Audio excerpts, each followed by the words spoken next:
There's other hurdles that I've had to overcome with genetics that make it so much harder than the average person. Just by looking at you, I can see you're lazy and lack discipline. Is obesity a choice? No. So we're going to be reviewing a video by none other than Jesse James West, where he searches for the answer to, is obesity a choice? Is it your choice to be obese or not? Today I'm going to investigate the obesity epidemic and find out if fat people are victims or if they're just lazy. And I'm going to talk to everyone on both sides of this debate. And I'm just going to warn you, it gets ugly. I think parents should be charged with child abuse if their child is obese. Is obesity a choice? I believe obesity is a choice. It is a choice. Yes, 100%. No, I don't think it's a choice. Obesity is not a choice. It is a disease. Yes. Why do you think so? Because you know when things start to get out of control and you just keep eating and not stopping. So I definitely feel like it's a choice. Do you think that airlines should charge more for overweight people taking up 2 seats, or should that second seat be free? Free? Is that a joke? Exactly. Why would he be entitled to a free seat just because you're overweight and you don't fit into one seat? That's absurd. I mean, if you can't fit into one, you obviously have to pay for both seats. No, not free for the plus size, man. Why are you getting treated? You gotta work that off, man. Like, Do you think they should charge? yes, charge, bro. If you're taking up 2 seats, you're gonna pay for those 2 seats because it's your choice to be overweight or obese in that sense. So why should an airline give you a discount or some type of rate just because you're choosing? Absolutely, you should not be able to get a free seat just because you're right. I would love it if they did give a second seat free.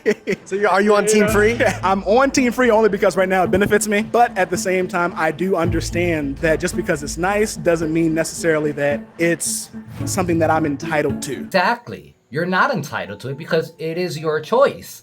If it was a handicap, like if we're comparing it to like a handicap parking spot, well, yeah, obviously. But not when it's your choice. Opinions are pretty split down the middle, so I wanted to know what an expert thought. Dr. Mike Reaserches, pleasure.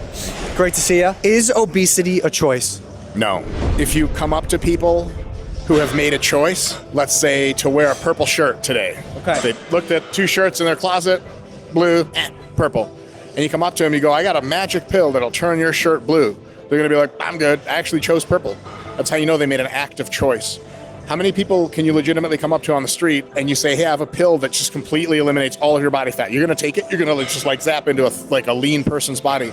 How many of them are gonna be like, nah, I wanna be like this? Sumo wrestlers and almost nobody else. So by that very, very direct reasoning, obesity is not a choice. Everyone was comfortable sharing their controversial opinions when they were alone with me. But I wondered, what would happen if they had to confront each other?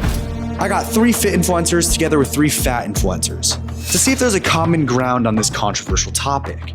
Is obesity a choice? Now, I'm going to dive deeper into my thoughts later in the video, but let's just see what these people think.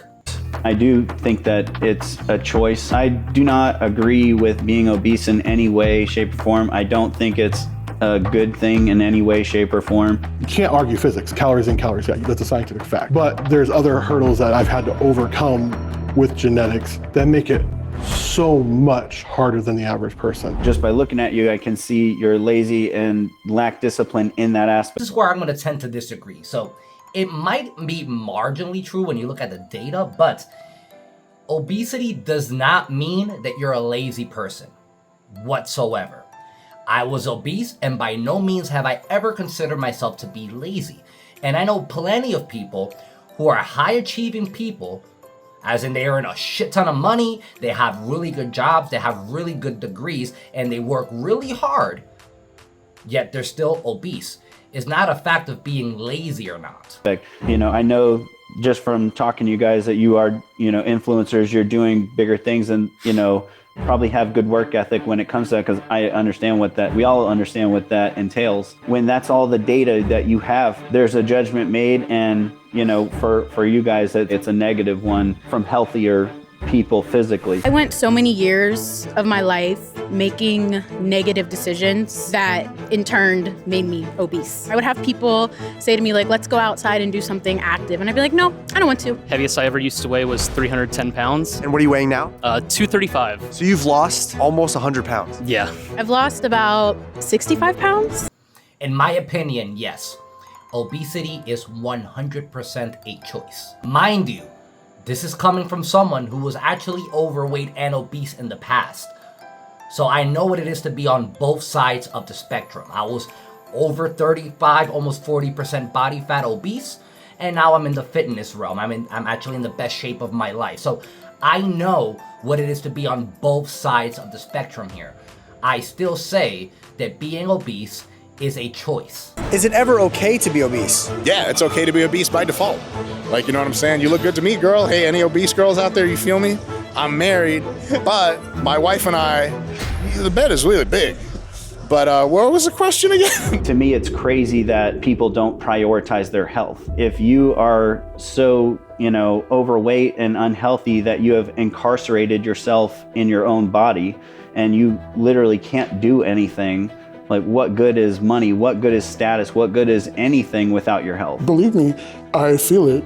I mean, there's some days when I'm getting dressed to go out and like the way that I envision the outfit in my mind and when I put it on, it's two completely different things. As influencers, we're all kind of privileged. I can afford a gym membership, I can afford nutritious food. What about the person who lives in a food desert? They can't afford a gym membership, they're working 60 hours a week trying to support their family. Do you think those people are obese? So no offense, I do not agree with that. In my eyes, that's just crap because I know what it is to be a busy professional. I mean, I don't have kids, so I can't speak to that regards. But I know what it is to have to commute 2 hours to a job where you work 12 hours at and then have to commute 2 hours back to your house to then record videos, research, and within all this, still find time to work out, eat healthy, and be with your family. Now, here's the thing. If I'm able to do it with all those responsibilities, why can't you? I mean, I know that you have your responsibilities as well, but you're telling me that you can't find 30 minutes or 45 minutes 2 to 3 times a week to exercise? On a Saturday, on a Sunday?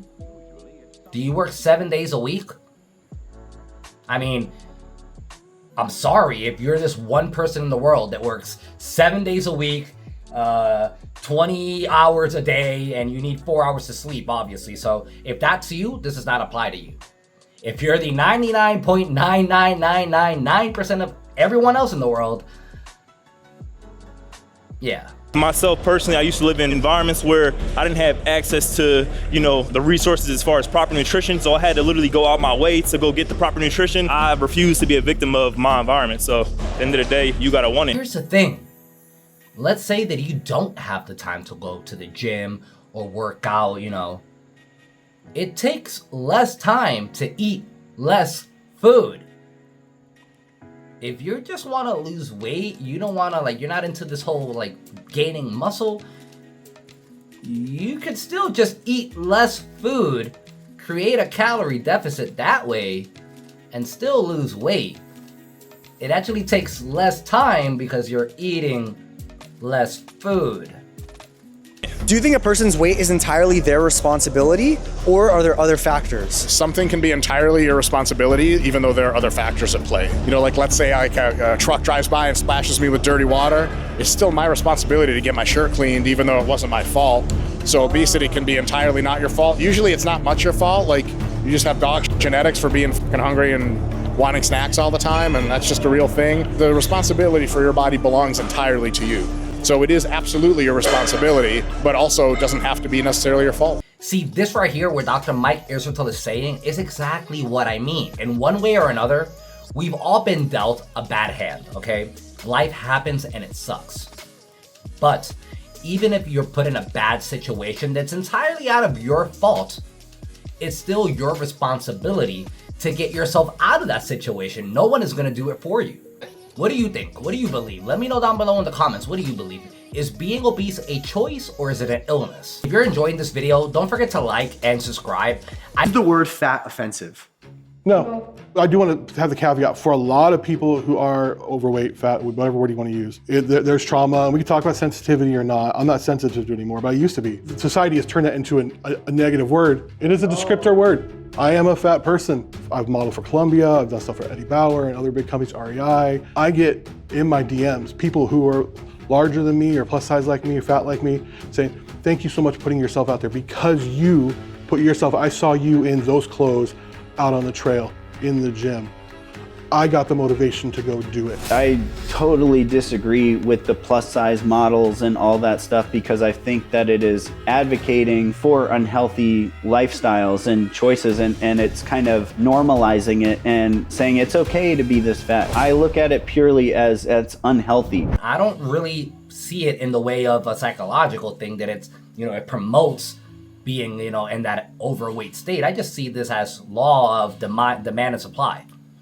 There's demand, there's people that are overweight and obese, and they obviously need clothes, so people are gonna supply that. And obviously, just how you have normal clothes and you have models to, show off your clothes and try to promote them, they're gonna do the same thing. So in this case, I'm actually neutral. I really cannot care less. So I got perspectives from fit people, fat people, and people in the middle of their weight loss journey. But I wanted to hear from someone who experienced both extremes. My name is Simon Lafontaine. I was 372 pounds and now I'm a bodybuilder. So you were once a very big guy. Yes. And now you're a literal bodybuilder. You went on stage, you won. I won the overall summer shredding male transformation class, right? And the whole show. You did? The whole show. Oh my gosh. I had to change who I was completely. I had to kill my old self to be reborn into who I am today. From day one, you stated your goal? Yeah, I stated my goal. I'm gonna pick a date and I'm gonna pick and attend next year a bodybuilding show. No. No. Yes. You're not. I'm going to. And then I stayed up 99.999% consistent. I cheated once my entire What journey. made you make this change? There was one very specific moment that happened. I turned around in bed and I was out of breath. Wow. I woke up, turned around in bed, I was like, oh, man, I feel that. That actually hit hard because I actually went through the same thing. See, he's saying here, his big realization moment was when he just turned around in bed one day and he was out of breath. And I thank God that I was never that overweight or obese. I mean, I don't know how tall this person is. I'm not tall, I'm only 5'8", but I was 255 pounds. My turning point was literally when I was in college and I couldn't even walk more than like 50 yards without getting out of breath, without starting to sweat, without getting like puffiness, like red cheeks. And one time, literally, I'm just in college, like just chilling, just waiting for my next class. And I just start feeling like crap. I go to the freaking infirmary in the university, and I'm only 22 at this point, mind you. I had my blood pressure through the roof at 22. That's not good. That was my big aha awakening moment when I realized that I can't even be like sitting down without sweating, without getting like all these bad sensations, and then actually having like blood pressure since I was like 22. Yeah. I was out of breath. How did you feel about yourself before you made this transformation? When you looked in the mirror? That's a hard one, and I get emotional sometimes just thinking about it. Okay. But I hated myself, and Sorry, man. That actually kind of got to me. Yeah, I get it. I actually get it. I know what it is to go through this because I struggled with my weight my entire life. I mean, by the 6th grade, I was already weighing like 180 something pounds, and I was short. I mean, I am short. The thing is that when you go through your entire life feeling that you don't have like any control over your life, and then you go through the psychological bullying, the experience that you have or the feeling that you have once you change your life and you're able to like feel better again, it honestly feels like you're actually able to take control of your life again. There's no feeling like it. I cannot describe it. Like if you haven't gone through it, there's no way to actually describe the sensation. That's okay. I mean, like I would avoid mirrors, and you don't really realize how bad that is until you get there. I used to make all these like self-deprecating jokes where I'll be dead before I'm 40. I'll be dead before I'm 50. And I didn't care, like that was fine. Like, oh, I don't need to work on my retirement fund, I'll be dead. Like it's all these little things. I don't do that anymore. But back then, it was such an intense lack of self-care. How did you feel about yourself when you were 310 pounds? I mean, I hated myself. I actually got like diagnosed with like high blood pressure. That was like the first time I ever had to be like on medication. I hated how I looked. I didn't have any self-confidence. I felt miserable all the time.